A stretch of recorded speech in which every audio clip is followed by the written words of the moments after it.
Og velkomin í þáttinn Saga fyrir svefnin. Ég heiti Katrín Baldursdóttir og þetta er fyrsti þátturinn og gestur minn í kvöld heitir Ásta Þórdís Skjaldal. Hún er samhæfingarstjóri PEP sem eru samtök fólks í fátækt, en Ásta hefur sjálf upplifað fátækt bæði þegar hún var barn og svo seinna þegar hún var einstæð móðir. Ásta, segðu okkur frá því. Byrjum á því þegar þú upplifir það að vera fátækt barn. Sko, það er þannig að móðir mín er hreyfihamluð eftir slys sem hún var fyrir þegar hún var 14 ára gömul. Þannig að fyrstu æviárin mín ólst ég upp á töluverðu flakki. Já. Hún var í bænum í endurhæfingu og ég ólst upp bæði hjá ættingjum og hjá vandalausum. Var meðal annars á nokkrum bæjum í Djúpinu. Ísafjarðardjúpi það? Já. Þannig að ég er alveg upp á svo litlu flakki og það kannski er ástæðan fyrir því að það er svona svolítið flökkuð í mér. Já. en já, það er erfitt í dag að vera öryrki af því að örorkulífeyririnn er svo lágur, en það var líka á þessum tíma. Já. Og mamma var ein með mig. Þannig að lífið var bara basl. Þannig að ég man eftir mér mjög ungri að safna peningum. Hvernig fórstu að því? Hvað varstu þá gömul, cirka svona 7 ára, 5, 6 og 7 ára? Sko 5 og 6 ára, þá er mamma að safna fyrir bíl. Þá gott þú fengið niðurfelling á bifreiðagjöldunum með því að kaupa nýjan bíl og ódýrasti bílinn var Skoda. Já, hvað ára var þetta cirka? Ég veit ekki, ég er á bíl 6 ára. Já. Eitthvað svoleiðis. Já. Því að í minningunni peningarnir litu ekki út svona þá eins og ég er með mynd í kollinum að því að barnshugurinn ímyndaði sér bíl á peningaseðlunum. Já. Þannig að þetta var já, alltaf basl en ég komst í sveit hjá afa og var mikið þar var þó alltaf til matur. Þannig að En hvar bjuggu því þú þó mamma þín? Mamma þín fötluð þarna á þessum tíma og náttúrulega alltaf, eða hvað? Já. Og hvar bjuggu því? 2 þá saman, eitthvað? Sko, við bjuggum ýmist á Ísafirði eða Reykjavík. Já. Þannig að mamma þín hefur ekki unnið, hún ekki getað unnið eitthvað? Jú, hún þrátt fyrir sína fötlun, hún er með varanlega skerðingu í mænu. Þannig að hún hefur skertarhreyfigetu, en hún hefur alltaf verið dugleg og alltaf unnið með og verið refsa fyrir það jafnt og þétt. Já. Þegar örorkulífeyririnn dugir ekki til, þá reynir hún að vinna og þá koma skerðingar og þá koma refsingar og í þá dag ég man eftir því, ég veit ekki hvort ég verið 9 eða 10 ára, þá man ég eftir því að hún fékk ekki lengur örorkulífeyri af því einhver hjá Tryggingastofnun vildi meina það af því að hún gæti unnið hlutastarf með örorkunni að þá þyrfti hún engar bætur. Já. Og ég man eftir að það var heilmikil barátta fyrir hana að koma kerfinni í skilning það að hún var alveg jafn fötluð hvort sem hún gæti unnið nokkra tíma á dag eða ekki. Já. En hvernig upplifir þú skömm? Gerður þú þig grein fyrir því að þú varst fátækt barn?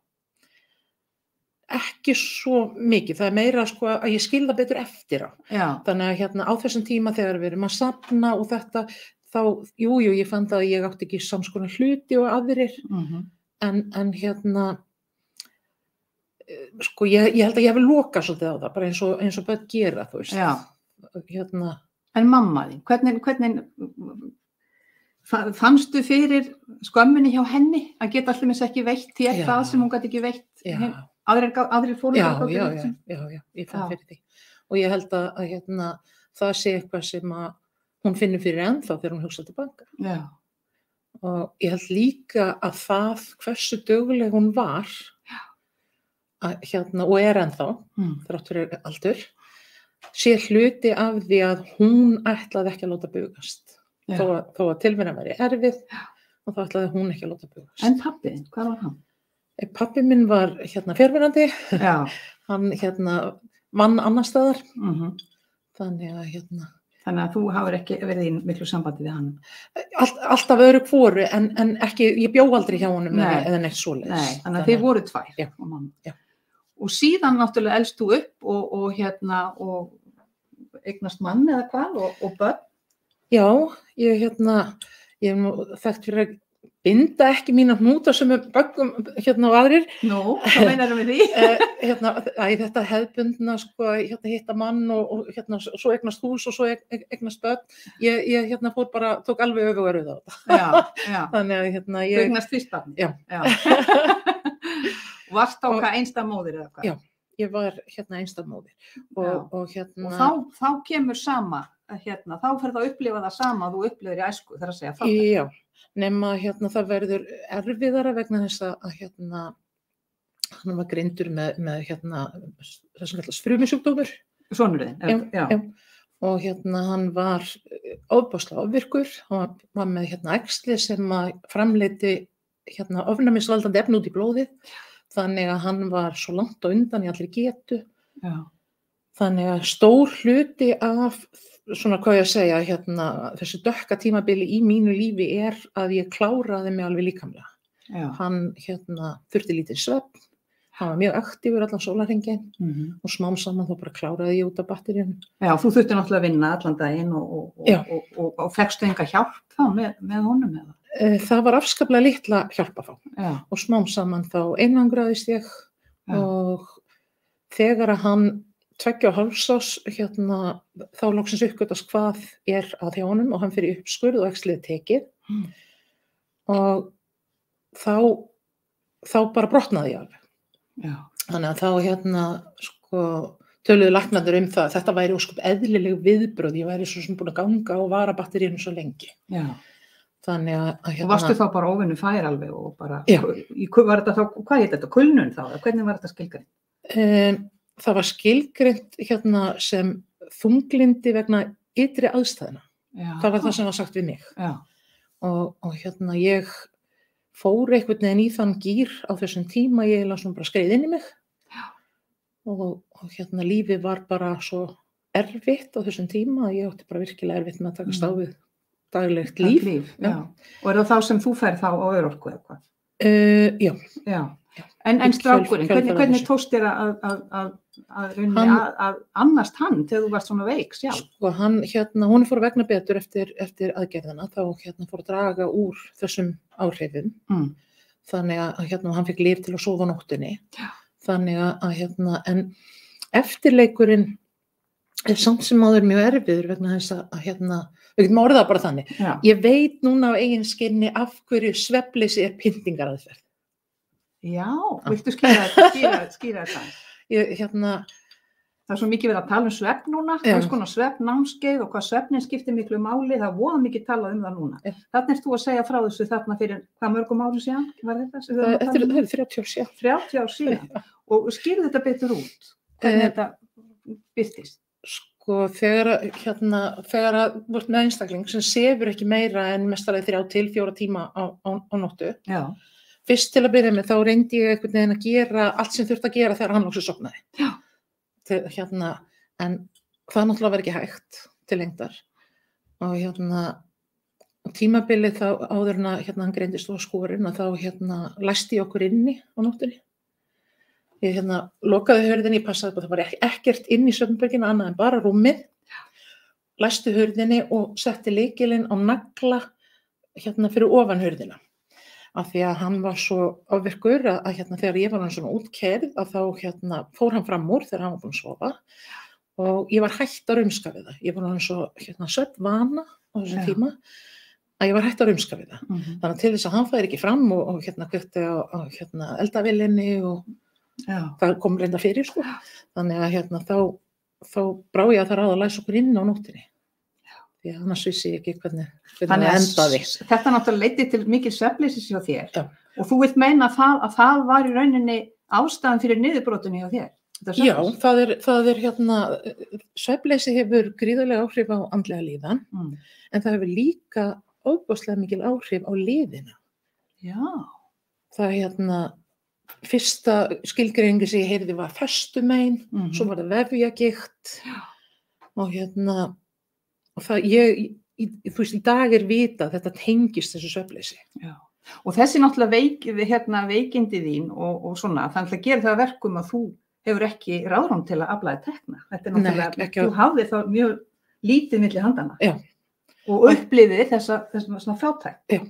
Og hvað stóð það lengi? Á þessum tíma ég á tímabili fæ ég framfærslu frá Reykjavíkurborg og svo komst ég á örorku og þá reyndar komið í ljós að það sem að þeir héldu svo lengi að væri bara vanvirkur skjaldkirtill, að það reyndist vera aðeins erfiðari sjúkdómur hjá mér. Já. Ég með sjálfsofnæmi sjúkdóm. Já. Þannig að líka mér réðst á skjaldkirtilinn og eittónum. Þannig að það nú svona, hvað maður að segja, enn ein sorglega kvennasagan, því það bara einn karlmaður á móti hverjum 8 konum sem greinist með skjaldkirtilssjúkdóm. Já, einmitt. En hvernig lýstu þessari fátækt? Hvernig var það? Þú hafðir ekki efni á því að hvernig var þitt daglega líf í fátækt? Sko, hann var svo ofvirkustrákurinn að hann mjög snöggur að klára buxur, það rifnuðu hér og þar og þannig að ég fór á mæðrasýsnefnd, fékk þar föt. Já. Og í biðröðum eftir mat kannski? Já, hún stóð í biðröðum eftir mat og þess vegna þekki ég það ef eigin raun hvað það er vont. Já. Ég meina, stundum segja þeir sem ekki þekkja þetta, já, þú veist, það oft staðið í biðröðum og staðið í biðröðum með COVID til að komast inn í búðir og biðröðir ekkert svo slæmar. Jú, biðröð sem hún stendur ekki sjálfviljugur í hefur allt önnur áhrif á þig heldur en biðröð þar sem hún stendur og býður eftir einhverju sem þú ert að fagna að fá. Þú veist, af því þú hefur efni á því eða af því þið langar í það eða eitthvað þess að það.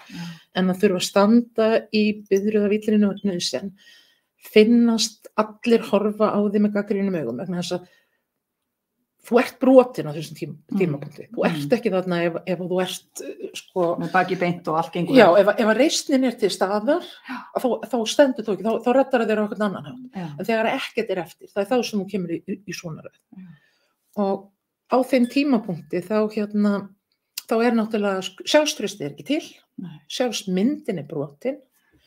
Og í mínu starfi með og fyrir fólki í fátækt, þá hef ég aldrei hitt manneskjur sem glímir við fátækt sem ekki með röð af áföllum á bakinu. Já. Og oftast nær þetta áföll allarlegu barnæsku. Áföll sem ekki hefur verið unnið úr og lama svolítið getu fólks til þess að standa á eigin fótum. Já. Og þá komum við nú einmitt að því sem þú ert að gera í dag. Þannig að þú ert samhæfingarstjóri hjá þessu yndislega félagi, PEP, samtökum fólks í fátækt og stýrir þar og hefur þessa þekkingu sjálf á því hvernig að lifa við þess aðstæður og getur svo vel settið inn í skjólstæðingarna sem eru þarna, þú getur samhæft þig með þeim. Ég kom þarna til ykkar í heimsókn, manstu? Já. Og ég var svo opbóðslega heilluð af þessum bæði var þetta svo huggulegt þarna í mjóttinni sem þið eruð og það var svo vel tekið á móti mér og mér fannst, ég var svo hrærð yfir auðmýktinni sem þarna og fólk virtist vera svo gott, ég var strax boðin við borðið, sestu niður, fólk var að klára að borða og eitthvað, sestu niður og ertu með okkur, viltu fá þér að borða, ég var reyndar búin að borða þá og ég satt miklu lengur heldur en ég ætlaði, mér var svo gaman og líka einmitt þetta að ég var að segja og spyrja að finnst þið svo glöð, sagði ég við þau, svo glöð sem ég segðu, við erum búin að upplifa sem að við erum að reyna að vera glöð, skiljið. Og mér langar svo að spyrja þig, byrju, hvernig þú ert samhengar, hvernig, þetta er ekki gömul samtök eða? Nei, 2011 EAPN á Íslandi stofnað. Já. EAPN stendur fyrir European Anti-Poverty Network. Já, Poverty Network, sem sagt fátæktra. Já, samtök sem að berjast gegn fátækt. Já. Þau voru stofnuð þau eru orðin rétt rúmlega 30 í Brussel og þau starfa í 31 Evrópulandi í dag og Ísland eitt af þeim. Þannig að þau voru stofnuð 2011 af nokkrum aðildarsamtökum og Vilborg Oddsdóttir stóð fyrir því. Já. Og ég hafði ekki hugmyndum að þetta væri í gangi. Síðan 2012 þá kemur til mín kona, ég hef þá að starfa fyrir Sjálfsbjörg. Og kemur til mig kona og spyr mig hvort að ég geti hugsað mér að verða fulltrúi Sjálfsbjargar inn í stjórn EAPN. Já. Og jú, ég var tilbúin til þess, en ég vissi samt ekkert mikið hvað það var. Nei. og samtökin ennþá það nýja, það svona verið að byggja þetta upp og læra í leiðinni. Þannig að ég kem á fund og mjög fljótt er sagt, heyrðu, það komið boða utan, okkur vantar eitthvað sem á að vera national coordinator, samhæfingarstjóri, fyrir fólki í fátækt. Þú ert ekki með neitt hlutverk, þú tekur þetta þér. Og ég bara, allt í einu var ég að fara ein, ekki bara til útlanda heldur, millilenda ein, í fyrsta skipti á ævinni. Og þetta var mikil áskorun. Þetta var mikil áskorun og ég hafði litla trú á því að þetta væri eitthvað sem ég réði að fullu við, en samt eitthvað sagði mér að svona gamla Ásta væri þarna bak við og hún gæti nú kannski aðeins látið í sér heyra. Já, einmitt. Þannig að jú, ég fór út.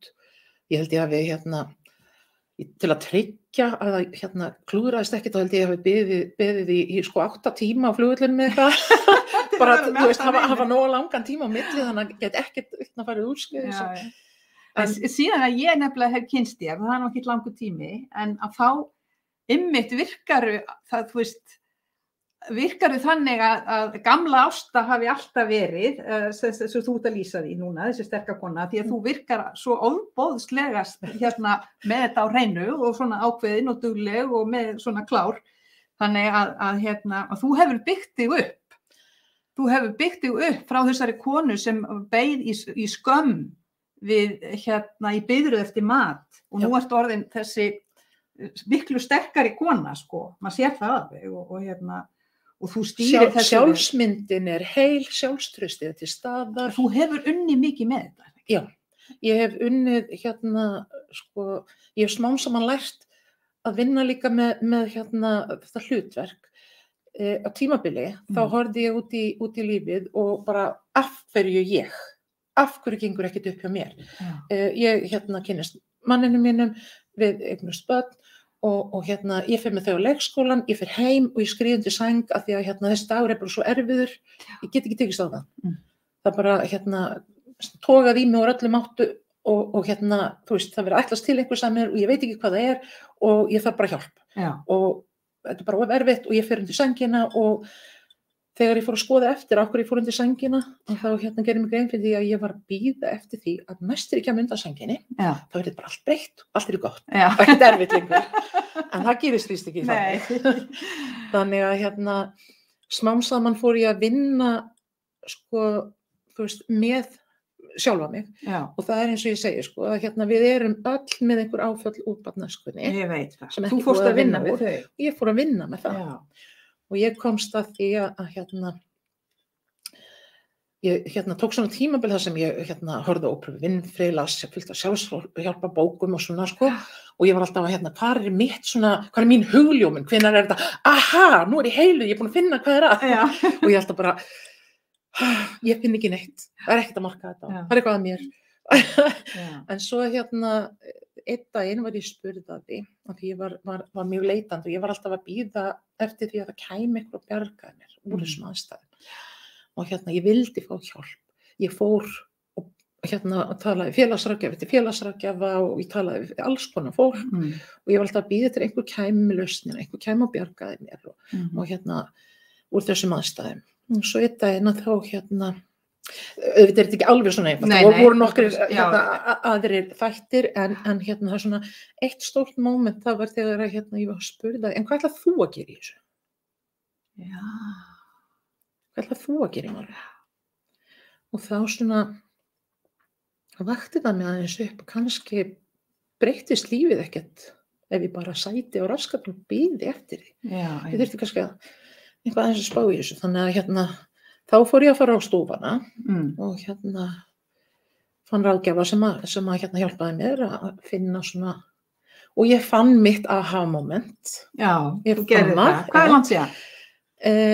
Þetta er 2011. Já, og það er bara fljótlega eftir það sem hún tekur svo í peppinu. Já. Þannig að þú leið og þetta var komið, þá kom þessi gamla Ásta sem var þessi kröftuga kona. Já. Og og mér langar að koma aðeins aftur á peppinu, vegna þess að það sem vakti líka athygli mína er að þarna var fólk samankomið öllum þjóðurnum. Og það virtust allir einhvern veginn svo góðir saman.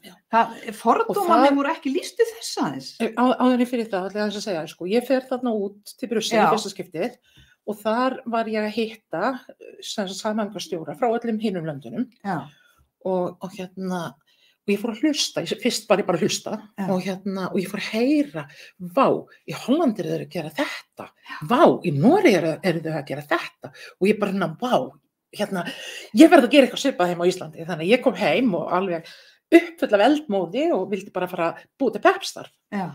Og það gekk nú ekki alveg svona vel fyrir sig. Þegar mér tókst að samfæra stjórninum, að það var eitthvað sem við þurfum að gera, að þá... Hvaða stjórn séru? Stjórn EAPN. PEP er grasrótin í EAPN. Þetta er svona, þú veist, hvað ég segja, sitt hvor ángin á sama meiði.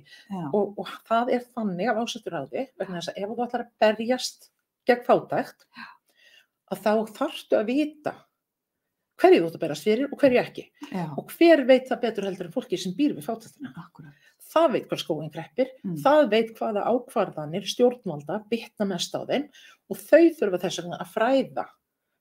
Skilurðu, þaðan kemur, þess vegna er þetta grasrótin og boðleiðin er upp úr grasrótinni. Og þannig að þetta var eitthvað sem ég absolutt vildi gera og þá ræk ég með það, ég fékk eitthvað til að koma og mæta og fund hjá mér og allir, já, en svo kom þetta fátækt, nei, ég er ekki fátækur og fólki fór. Já, vildi ekki við. Þannig að það var, meðan ég talaði að ná ekki endum saman og þú veist, allt svoleiðis orðað þetta pent, þá vildi fólk vera með, leið og ég nota orðið fátækt og þá, nei, ég ætla ekki að koma og vera í starfi undir þeim formerkjum að ég sé fátækt. Þetta var svo mikið stigma, þetta var svo... En maður skilur þetta svolítið vel. Já, þú þarf alltaf að segja, þú veist, eigi ekki fyrir, þú veist, að vera kannski alveg blankur í lok mánaðarins, eitthvað svona, og kannski get ekki keypt buxurnar núna handa barninu eitthvað svo leiðis, en að vera að segja bara upphátt, ég er fátæk, það hlýtur að vera ofsalegt skref að taka. Sko, ég held... Þó þú sért fátækur. Við höfum þessa ímynd af Íslendingum, við erum sko, við erum sterk, við kallar í krapinu, kallum ekki allt okkar og allt þetta. Og þessi tilhugsun að vera ekki sjálfum sér nægur, að geta ekki sinnt bara grunnþörfunum sem að þú veist, þakka yfir höfuðið, matur á borðið, föt á bakið og geta ekki gefið barninu þínu það sem það vill og vantar. Og þetta er bara, þetta er óbærileg tilhugsun til að byrja með. Þegar að þú svo loksins ferða viðurkenna þetta og skilurðu, hvað ég segja, hættir að vera feluleika þá er það bara svo ofboðslega erfitt og þú ferð svona, ég segi stundum, þú ferð svolítið undir eigin siðferðisþröskuld. Og þegar þú komin þangað, að þá dalar allt. Þá hættir hlutinir að skipta svona miklu máli að því það hvort þið er búið að brjóta, þú veist, eitthvað. Þannig að þá svona, og það er staðreynd að fólk í fátækt, það einangrast félagslega. Það bara er ein af þessum staðreyndum fátækt. En síðan þá náttúrulega... Svo verður hrunið. Og það góða við hrunið var að allt í einu mátti segja fátækt upp. Það var ekkert margt sem var gott við hrunið, en þetta var gott. Já, það var merkilegt. Vegna þess að það var svo margir sem voru áttu erfitt. Og eftir hrunið að þá allt í einu mátti fara að tala þessu fátækt og smám saman mætti ég og talaði allstaðar sem einhver vildi hlusta, hvort sem það voru samtök, Reykjavíkurborg, ráðuneytið, allstaðar sem einhver vildi hlusta á eitthvað fátækt, þannig mætti ég að talaði og smám saman fór það að verða viðurkennt að rödd fólks í fátækt ætti að heyrast. Þannig að ráðstefnur að ræðum ykkur ákveðið mál, tökum fólk og fátækt og gefum því rödd inn í þessa umræðu. Og það er bara, þú veist, það er svo mikilvægt. Og í millitíðin er ég að fara alltaf reglulega út til Brussel og þú veist, það tekur smá tíma, þetta eru svolítið flókin samtök, það tekur smá tíma að læra þetta allt saman og ég tek vel eftir öllu sem snýr að fólki fátækt. Því að þegar ég er að byggja upp PEP-starfið, að þá byggi ég það upp í samræmi við stefnu EAPN. Já. Þannig að við erum að hugsa það allan tíman, að við erum ekki að taka reisnin af fólki. Nei. Þannig að það sem við erum að gera, þá aldrei að vera þannig að taka reisnin af fólki, þá aldrei að vera þannig að það fylgir því eitthvað stigma. Þannig að þegar við fyrir 1,5 ári síðan, eftir að hafa verið búin að vera svolítið á flakki, og búin að vera í kirkjum, við vorum búin að vera hér og þar með hittingan okkar, þegar við fyrir 1,5 ári síðan fengum í Mjóddinni, þetta fína húsnæði. Þá tókst okkur loksins að gera það sem okkur langa til að gera lengi, að stækka þetta svona og þetta varð miðstöð fólks í fátækt og félagslegri einangrun. Og þú veist, að kalla þetta fjölskyldu og fjölmenningarsetur í rauninni réttnefni. Og en það er svolítið fyndið að það sem við ætluðum samt að gera, það tókst ekki. Nei, hvað var það? Við fórum til Reykjavíkurborgar, báðum þá að leyfa okkur að fá til 1 árs húsnæði sem við áttu, sem var upp á annarri hæð og var ekki svona opið og í svona götumyndir eins og þetta, en voru margar skrifstofur þar. Já. Og þá ætluðum við að búa til samfélagshús, þar sem öll litlu samtökin sem að gera gott, gætu öll komið og verið bara með sína skrifstofu. Sitt herbyggi. Já, og svo væri sameiginlegt rými þar sem hægt var að halda fundi og ráðstefnur og alls konar. Það tókst ekki, en við fengum styrk fyrir húsaleigu frá Reykjavíkurborg. Og þá gátum við farið að gera eitthvað svona skemmtilegt. Og þetta verkefni, þetta er svo frábært. En ég var að mynda að tala sko að það kemur, sko, maður kom þarna inn og það er fólk af öllum þjóðurnum og það virðist ekki vera neini fordómar allir saman. Lýstu því aðeins? Já, það er til að byrja með þá var náttúrulega pínu svona, þú veist, útlendingarnir settust hér og Íslendingar settust hér og allir voru svona pínu feimnir og en smám saman að þá hefur þetta þróast út í það að fólkið, það bara farið að spjalla og það er ekki til einhver svona andúð eða rígur hjá okkur. Og það er það sem að ég er bara mjög stolt af. Það er að því að maður sér svo víða að það er verið að reka fleig á milli þessara hópa, alltaf verið að stilla upp öryrkja megin og flóttamanni eða hælisleitenda megin, eins og þið sé ykkur óvinir og eiginga samleið og sé að slást peningana. Það er bara ekki þannig. Nei. Það er ekki þannig í raun og veru. Og þarna kemur fólk frá bara, teldu upp bara mörgum löndum, eins og hvað? Eins og hvað löndum? Það er fólk frá Venezuela, það er fólk frá Afganistan, það er fólk frá bara Spáni, Bandaríkjunum, bara allstaðar. Já. Ég kann ekki að nefna öll löndin, sko. Það er líka frá Bosníu og fleiri löndin þar. Þannig að það bara, já. Og allir lifa í svona sátt og samlyndi. Þetta er eitthvað svo æðislegt, sko, því að við erum öll í raun og veru þó við séum mismunandi á litin og þá erum við samt öll eins í grunninn, sko. Ég settist daginn og drekk kaffibolla með nokkrum og þeir gátu tala saman sín á milli, en þegar ég fór að spjalla við þá voru þeir frá 4 löndum. Já. En af því að það var þarna, í kringum þetta Balkansvæði, að það var nóg mikið skyldleiki á milli málanna. Þetta er svona eins og þú veist með okkur og Norðmenn og Svíum. Já. Þannig að þeir gátu tala saman sín á milli þrátt fyrir það. Já. Og svo líka sagði til dæmis einn við mig þarna sem kom heimsókn, hann sagði sko, ég hlakka til að vakna á morgnana til þess að koma hingað í Peppi. Fá að borða í hádeginu og hitta fólkið mitt og hér rekum engin út, ég má vera til 3, það er opið til 3. Þannig að þetta er svona mikið lyftistöng andleg fyrir fólkið og félagsleg og síðan bara, heyrði maður það bara í sömu heimsókn að þið eru að fara að missa þetta húsnæði. Já, við erum búin að loka. Því miður. Við erum búin að loka. Við erum bara að pakka niður. Þetta er hræðilegt. Og það sem er svo slæmt við þetta er að það er ekki bara fólki sem er að koma til okkar sem missist það til þess að fá eitthvað með kaffinu. Nei. Eða súpu í hádeginu. Það er ekki það. Það er fólkið missir þessi félagslegu tengsl sem það hafi. Það missir þessa vellíðan að það eigi sinn samastað. Það er eitt af því sem EAPN talar að EAPN og Peppið er fyrir fólki sjálft að koma á eigin forsendum. Já. Og það er alltaf talað það að því þurfa að líða vel og finnast það velkomið og það tókst okkur að gera. Já, heldur betur. Já, og við vorum með hérna þetta var stór salur og við vorum með eldhús í salnum og við vorum með tölvuhorn öðrum megin af því að hérna það eru svo margir í þessum aðstæðum sem að reka lífi bara í gegnum snjallsíma. Já. Og svo rekur þið á það alltaf verið hvort og þú þyrftir að komast í tölvu til að sækja þetta eða prenta út eitthvað eða skanna gögn eða eitthvað svona. Þannig að við vorum með hérna tölvu fyrir skjólstæðinga.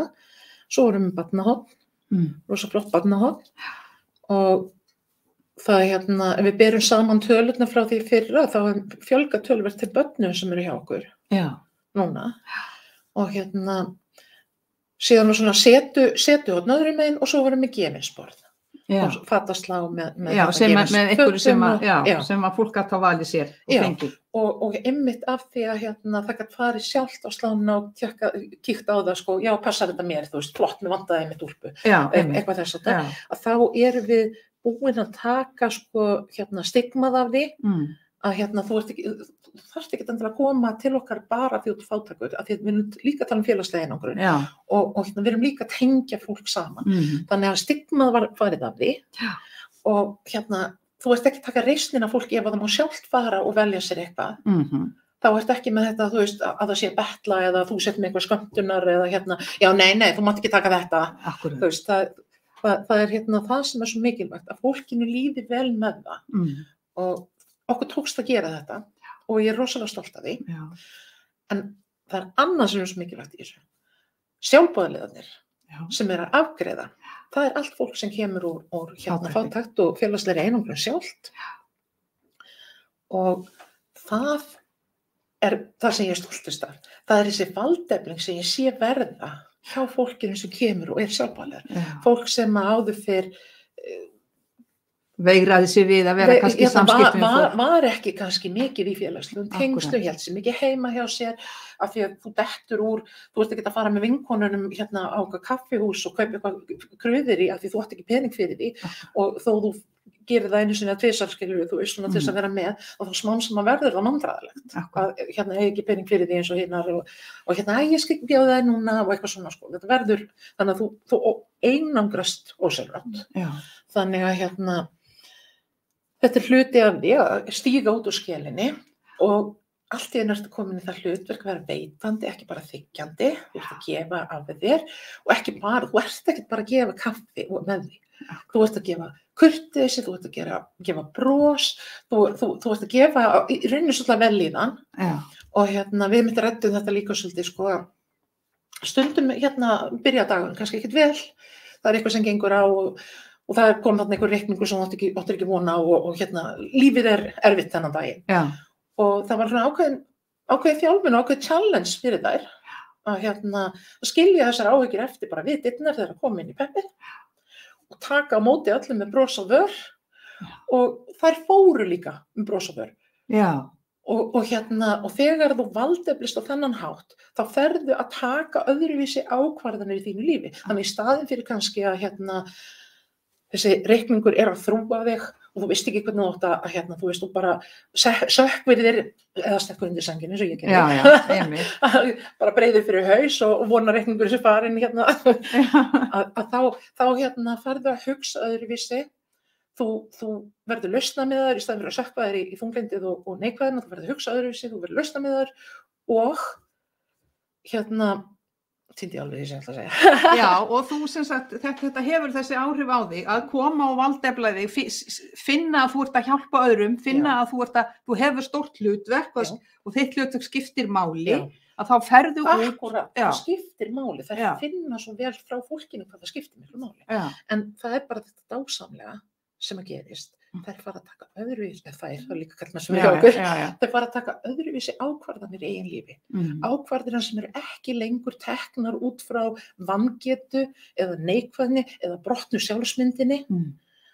Ákvarðanir sem eru teknar út frá lausnamiðari hugsun og getu og ég lagði líka áherslu á það við alla að við þurfum ekki alltaf að vera ein með vandamáli. Aðrir hafa gengið í gegnum svipað. Já, það er náttúrulega það sem gerist líka í peppinu eins og búið gerast að fólk tala saman og það hjálpar hvort öðru og þú kemur með eitthvað vandamál og þá kannski á einhver annar sama vandamál og þú. Akkurat. Og svo líka, get ég séð þetta fyrir mig líka þannig, þú veist að það geta verið bara félagsráðgjafar þarna vegna þess að þeir eru búin að gangi gegnum og þá veist þú ekki hvernig þú átt að leysa ákveðið kannski praktískt vandamál. Og þá kemur einhver og segir, heyrðu, ég er búin að lenda í þessu og þú ert að gera þetta svona.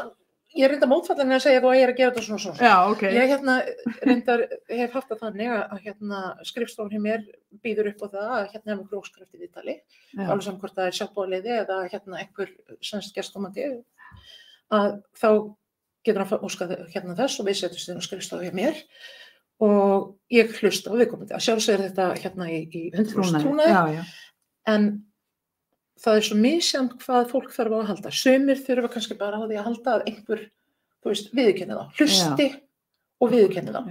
Aðrir eru með þess átta vandamál að ég get sagt við, ég gæti kannski prófa er lagi að ég hringi. Og í sumum tilfellum hef ég ekki bara hringt og beðið félagsráðgjafa fyrir viðkomandi og hann fái tíma hjá honum strax.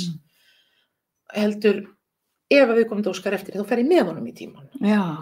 Og ég hef farið með einstaklingum í alls konar, á alls konar fundi, alveg saman hvort það er fundur út í skóla með skólastjóra og kennurum, þá þú situr ein á móti svona nokkrum einstaklingum, þá er valda ójafnvægi í rýminu. Og það getur gert það að verkum að þú þorir hreinlega ekki að segja það sem þér býr í brjósti eða spyrja spurninga. Þannig að þegar ég fer með einstaklingi á eitthvað svona fund, þá vil ég bara hafa það á hreinu áður ég fer inn. Viltu að ég sé bara þögull stuðningur með þér eða má ég spyrja ef mér finnst ég þurfa þess? En nú er staðan þannig, Ástadís, að þið eru búin að missa þetta húsnæði. Og fólkið sem vaknaði á morgnana og hlakkaði til að koma og fekk þennan félagslega stuðning og fekk að borða í hádeginu og vildi helst fekk að vera eins lengi og vildi, nú hefur það ekkert fús að venda. Býtu nú við, hvað er í gangi? Sko, þetta húsnæði er í einkaeigu. Það er fasteigna fyrirtæki sem á það og þeir ákváðu að setja á sölu. Og í kjölfarið á því var samningnum breytt í að vera einsmánaðar uppsagnarfrestur og því miður þá höfðum við ekki neitt vald til að hnika því og það var engin vilji til þess frá því fyrirtæki. En hvað er Reykjavíkurborg ekki keypt þetta handbyggur? Til þess að þið getið það þá held ég að það þurfi að koma frá pólitíkusunum. Skilur, það þarf að vera pólitísk ákvörðun að kaupa það, þá held ég að það sé hægt. En ég held að ég hafi ekki alveg náð eyrun nógu margra þar inni, en ég held að allir sem vinna hjá Reykjavíkurborg hafa heyrt okkar starf og frá okkar skjólstæðingum í viðtölum. Við erum líka búin að vinna mikið með Reykjavíkurborg, við erum búin að koma að stefnumótun En hvað fær Reykjavíkurborg að gera? Hefur ekki Reykjavíkurborg borgað leiguna? Jú, þeir veitt okkur styrk til þess að borga leiguna. En hvað? Hvað viljið þið gera fyrir ykkur núna? Núna erum við í millibilsástandi því að við þurfum að skila í næstu viku. Húsnæðinu og eru búin að vera að pakka. Við erum að skoða það húsnæði sem okkur býðst og sem er það í Mjóddinni líka? Það er eitt rými í Mjóddinni, en allt sem okkur býðst hefur töluverð ókosti. Þannig að þetta er svolítið spurningin hvaða ókosti getum við sætt okkur við. Af því að það, ef við finnum, ég er alveg viss að við finnum ekkert annað húsnæði sem er nákvæmlega jafnhentugt fyrir okkur og þetta í Mjóddinni. Við getum örugglega fundið húsnæði sem er jafn gott sem við getum breytt í að verða svipað. En það kostar peninga og þetta húsnæði, það er það sem er líka svo sorglegt, það var ekki einu sinni selt. Var það ekki selt? Nei, það er til sölu ennþá. Nú skora ég bara á Reykjavíkurborg að standa sig í stykkinu og kaupa húsnæðið í Mjóddinni undir pepp. Það er það besta sem að Reykjavíkurborg getur gert fyrir peningin. Já, ég er reyndar alveg sammála. Það er sko ekki nokkuð spurning. En mér skilst að það hafi komið einhver og óskað eftir að taka húsnæðið á leigu og verið tilbúin að borga meira og okkur bauðst ekki að jafna við vitum ekki hvað við komum til borga meira en okkur bauðst ekki að hérna borga meira til þess að halda húsnæðinu, ekki miður. Því við höfum svo sannarlega viljað. Já, þetta ekki gott, þannig að þetta bara alveg nauðsynlegt og vonandi sem allra fyrst. Þá hérna náið þessu.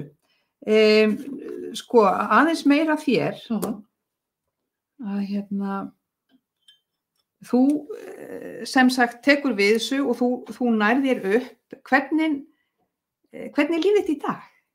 Nú viltu lifa dálítið skemmtilegu lífi, er það ekki? Hvernig lístu lífið þín í dag? Þú ert búin að lýsa hvernig þú varst fátæk stúlka en dugleg samt og svo hérna upplifir þessi veikindi og átt þarna erfiðleika og lifir í fátækt þó þessi erfitt að viðurkenna það náttúrulega eins og þú ert búin að lýsa og maður veit sjálfur. Fæ brjósklos 2010 og er varanlega taugalömun hérna niður í annan fótinn. Já, þannig hún búin að lenda í ýmsum áföllum en virðist einhvern veginn hafa samt unnið rosalega vel úr þessu og nú ertu bara hamingjusamlega gift og ég alltaf að sjá myndir á Facebook alltaf að kissa manniðinn. Þeir svo krútlega. Segðu mér alls frá þessu. Og hérna, sko við náðum svona á hnefanum eins og maður segir að kaupa íbúð í Bökkunum. Þú og maðurinn. Hvað eru þið búin að vera saman lengi? Við erum búin að vera saman núna síðan 94. Já, þið eru búin saman, þannig að þið eru saman börn, er ekki? Já, eitthvað 2 eða 3 eða? 2 börn. Já, ok. Og hérna við náðum, sem sagt, eins og ég segi, á hnefanum að kaupa íbúð, eins og hérna fólk gerði það, maður fór í greiðslumat og við fengum lánaða bankabók frá hérna manni sem átti peninga og sýndum, skilurðu. Því það var eina leiðin til að komast í gegnum þetta þá að þú varst fátækur. Já, einmitt. Þannig að hérna okkur tókst það og leið og við vorum búin að kaupa hana, að þá fórum við beint í íbúðalánasjóð og fengum greiðslufrystingu til þess að hérna, þú veist, og mættum svo hjá hérna umboðsmanni hérna skuldar og fengur ráðgjöf og hérna það var sett upp mjög stíft plan til 3 ára og við gerðum þetta algjörlega á hnefanum, komum okkur í gegnum þetta þannig og bara sem betur fer því að hérna það gerði okkur kleift núna því að íbúðin var hætt að henda okkur. Hún var algjör happdrættisvinningur þegar við keyptum hana. Algjör. Hvenær var það? 1999. Já, langt síðan. Og hérna við vorum mjög ánægð með hana, en hérna hún var hætt að henda okkur. Krakkarnir orðnir stærri og þetta var hætt að henda okkur. Og þar að ekki þá hérna var hún á annarri hæð. Þannig að það voru alltaf tröppur. Já, einmitt. Og þannig að ég hérna var búin að lengi láta mig dreyma eitthvað á einni hæð.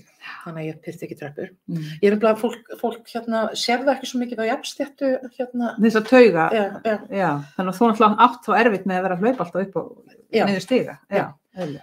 Og hérna gengur betur niður en upp. En hérna já, þannig að við semst vorum alltaf öðru hvoru að kíkja á fasteignaauglýsingar, þannig að láta okkur dreyma. Alltaf öðru hvoru gert það.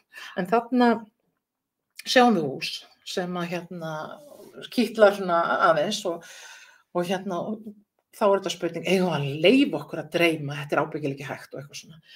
Svo hérna kemur í ljós að hérna við förum að skoða og við eigum bara orðið ágætis inneign í af því að hérna fasteignaverð það hækka þannig að allir eigum við þarna inneign í íbúðinni. Þannig að við ákváðum að hérna taka stökkið, vorum náttúrulega ofboðslega hrædd. Því að hérna það eru margar sögur af fólki sem hefur tekið þessa áhættu og ekki gengið og mist allt út úr höndunum. Þannig að við hérna tökum þessa áhættu og við kaupum þetta hús.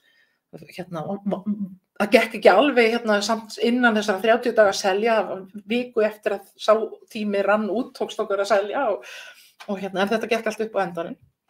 Þannig að núna eigum við einbýli á Kjalarnesi. Og hérna af því að ég er sveitavargur í mér, að þá finnst mér það alveg dásamlegt að vera komin aðeins út fyrir, samt býr ekki ekki. Aðeins út fyrir. Og eru þið þá með hund og eitthvað svona sem að dýr? Við erum með ketti. Eitthvað sem átti ekki í blokkinni. Og við erum bara rosalega ánægð. Húsið hendar okkur vel, þannig að við erum komin í draumahúsið og hérna líður rosalega vel þar. Þannig að hann líka öryrki eða hvað? Nei. Og hérna og það er eiginlega sko ástæða fyrir því að ég bý ekki fátækt þetta, það er að því að hérna ég og mann sem er launamaður og það hefur líka, þú veist að maður horfir á þann þátt, þá spyr maður sig hversu margar konur eru í samböndum sem að kannski eru ekki lengur góð en eru með launamanni og þær halda í kannski erfið sambönd af því að þær vita að þær hafa það ekki af einstæðar og örorkulífeyri með börnin. Já, þetta náttúrulega alveg rosalega og maður hefur fjallað þetta og við í sósíalistaflokknum höfum heldur betur fjallað þetta, sem sagt, þetta ástand og hvað konur í rauninni í þessari stöðu þurfa því miður allt og oft að upplifa svo mikið ofbeldi sem þær komast ekki út af þessum aðstæðum. Þær geta ekki farið af því að þær eru efnahagslega bundnar. Þær geta ekki búið einar vegna þess að þá náttúrulega blasir bara við þessi fátæktin sem þú varst að lýsa. Skilur. Og þessi niðurstaða hjá Vörðu og Öryrkjabandalaginu, hún sannar það sem ég búin að vera að segja í mörg ár. Frá því að ég byrjaði að starfa fyrir EAPN, þá hefur margoft verið spurð af fólki. Hvað myndið þú segja að myndi hjálpa mest? Og ég hef alltaf sagt, sá hópur sem hefur það verst eru einstæðir foreldrar og örorkulífeyri. Þannig ef það væri hægt að styðja betur við að þá myndi það fækka í okkar hópi, alveg gríðarlega hratt. En það er þetta með skerðingarnar. Þú veist, maður hefði haldið það með barnabótum og að því að þú veist, örorkulífeyrinn húsaleigubótum og eitthvað. Að það væri hægt að toga þennan hóp svolítið upp í gegnum þetta. Svoleiðis, já. En það virðist einhvern veginn aldrei ganga upp. Nei. Nú er ég búin að fylgjast með þessu frá því ég var barn með örorkulífeyrinn. Mín tilfinningi gegnum öll þessi ár er einhvern veginn svo að ef að þér er rétt eitthvað með annarri hendinni, bara nú er hækkun þú veist, allir að vera glaðir, það er hækkun hvort sem var þegar ég var lítil og mamma var að fá hækkun eða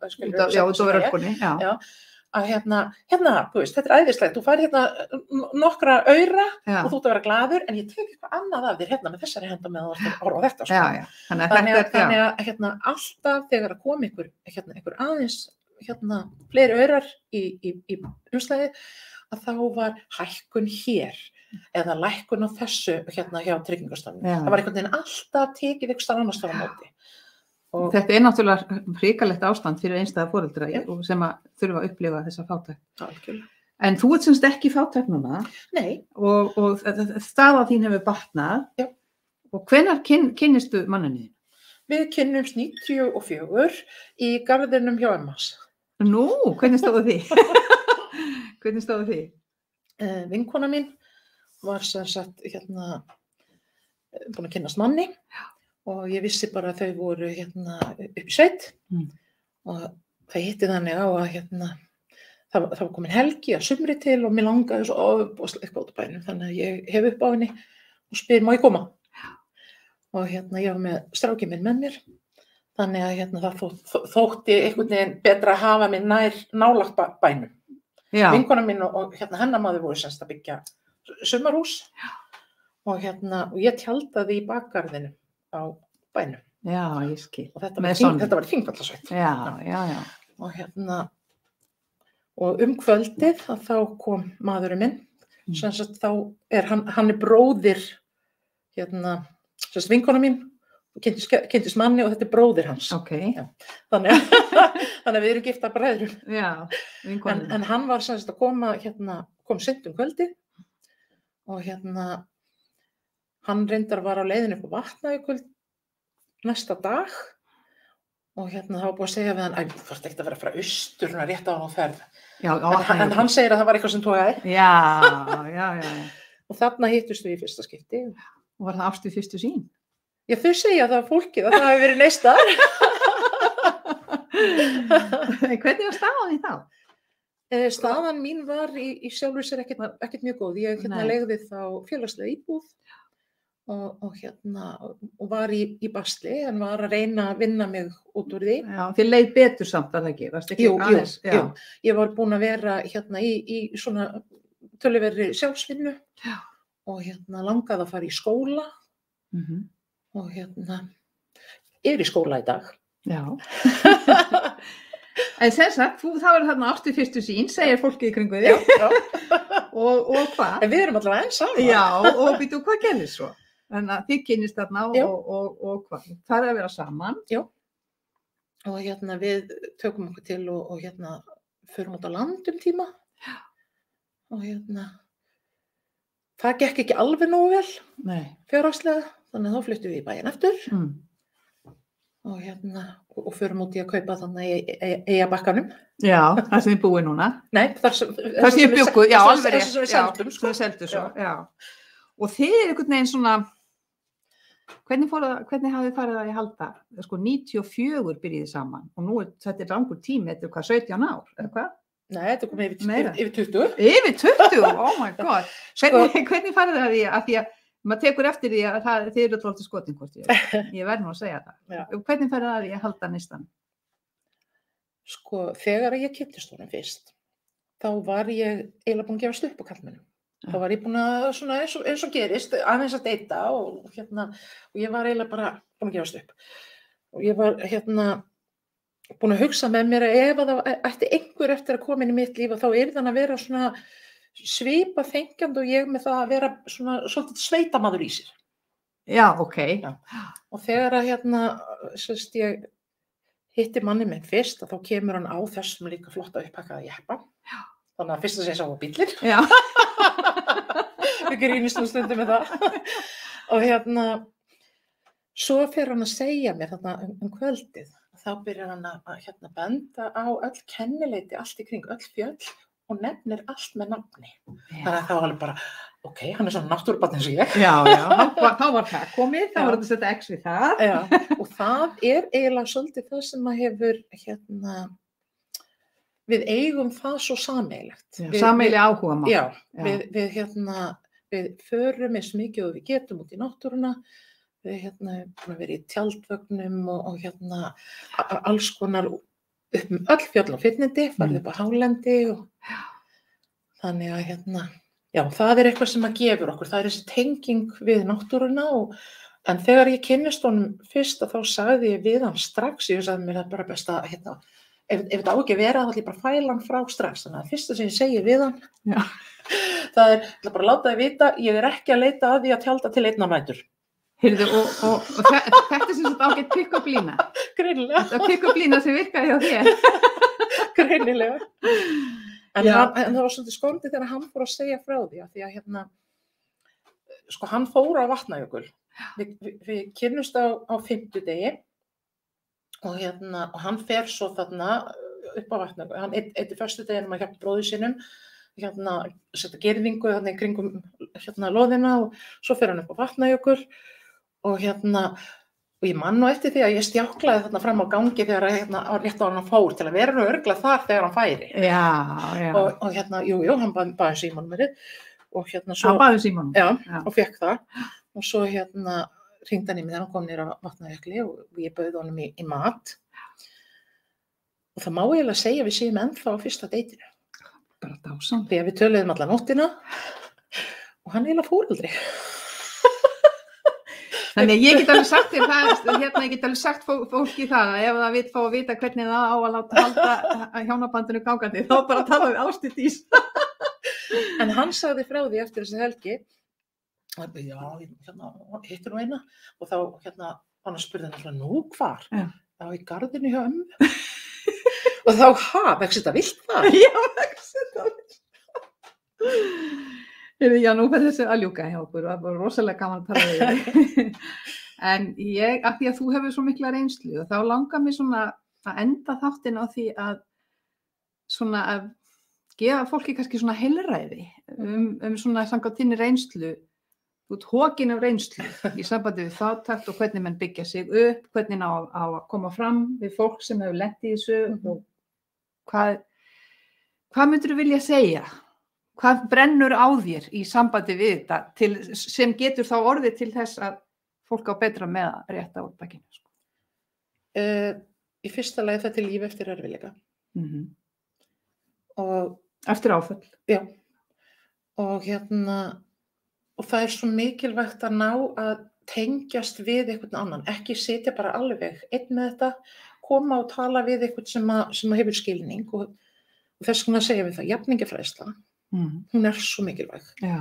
Hún bara skiptir öllu vegna þess að ef að þú byrjar að opna þig og finnur á tóninum að það svolítið verið að vanda við þig, að tala niður til þín eða eitthvað þess aftur, að þá lokar aftur, þá ert ekki að opna. Þannig að þú þarft að finna eitthvað sem að hlustar og skilur hvað þú ert að tala það er byrjunin. Þegar þú ert búin að finna það, þá fyrst ferður aðeins að opna meira og þá er hægt að skoða með þér hverju er hægt að breyta, hvað getum við gert. En þetta er ekki spretthlaup, þetta er langhlaup. Já. Og þessi valdefling sem verður, hún svo mikilvæg og hún kemur smátt og smátt. Og það dásamlegt að horfa allir með á mannesku sem fyrir nokkrum árum síðan gat ekki sagt nei til að bjarga lífi sínu. Standa upp og segja, nei, við gerum þetta svona og hvað sér ég? Já, nei, við viljum ekki gera þetta. Þú veist, bara fyrir nokkrum árum síðan þá hann aldrei getað sagt nei. Lét bara vaða yfir sig og... Og líka þetta sko, það er ekkert skammalegt að vera fátækur, alls ekki, það er bara það er engin fátækur á því hann hefur valið sér það sjálfur. Nei, þetta eru bara áföllin fátækt afleiðing af pólitískum ákvörðunum, þar sem að það ekki jöfn skipting, fátækt valdaleysi, fátækt svo miklu meira en bara skortur á peningum. Þú hefur ekki sem tækifæri og aðrir, samfélagið gefur þér ekki rými, það ekki hlustað á þig, það er þess vegna svo einangrast, því að þú hefur ekki þetta rými til þess að koma fram. Þannig að með því að opna svigrúm fyrir fólk til þess að koma og á eigin forsendum, að þá gerist eitthvað. Það verða ákveðin galdrar. Og eitt af því sem ég svo stolt af með það sem vorum að gera í peppinu kom til mín kona og fór að segja mér að við höfum bjargað lífi sínu. Og af því að ég sjálf hafði ekki átt mikil samskipti við hana, að þá var ég svo hissa.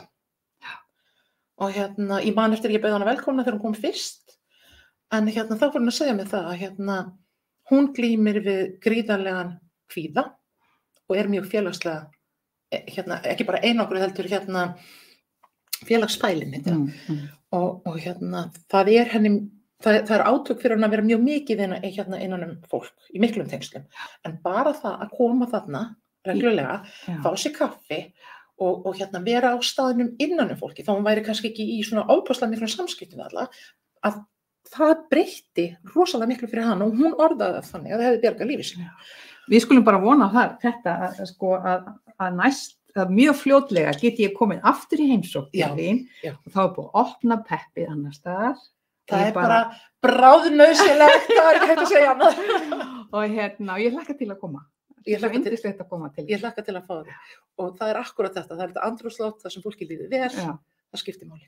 Takk fyrir Ásta Dís. Virkilega gaman að fá þig. Og ég ætla að þakka fyrir í kvöld og sögunni lokið þetta skipti.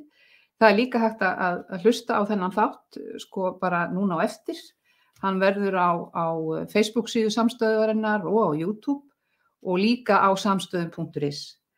En ég þakka fyrir í kvöld og svo bara heyrust við eftir viku. Þá verður ný saga og hver verður þá? Það er spennandi.